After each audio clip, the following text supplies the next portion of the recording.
Hello everyone, I'm Nicholas Cheong, and I worked primarily on integrating the back end to the front end. Hello there, my name is Reichman. I work primarily on the Google Maps API and also the back-end development. My name is Srikar Maduposu, and I also worked on exploring the Google Map API and worked on back-end development. My name is Vraj, Shah, and I worked on the front-end development and implementing Vue JavaScript frameworks. So the problem we tackled at the hackathon this year was to use technology to solve a mobility problem. All four of us noticed that at OSU there's a big problem with mobility when it comes to on-campus safety and the emergency blue light boxes as shown before you.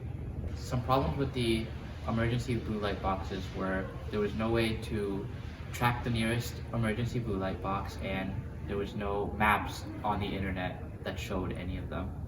This would be difficult for someone that's trying to find safety in a discrete fashion. Our solution was an application to map out all the blue light boxes on campus and find the nearest one based off of your location. Since we were working with map data, we had two fairly clear options. We could either use Google Maps API or we could have used Amazon Location Services, and we went with Google Maps API. For the front-end development, we decided to go with Vue.js and bootstrapping because of its flexibility. Let's move on to the development.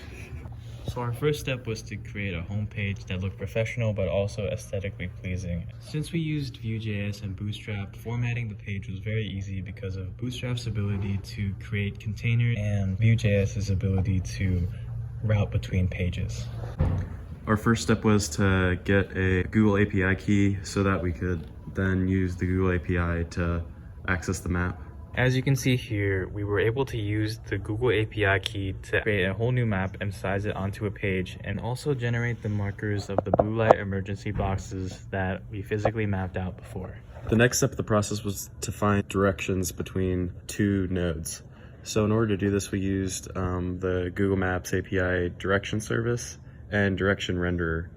Direction service found a path between two nodes on a map, and then direction renderer rendered this path. Our next step was to be able to find out how to get the directions from our current location to the nearest blue light box. To get our current coordinates, we used the geolocation API. The next step was to find the closest blue light box from that current location, and Euclidean distance was measured between current location and all blue light boxes.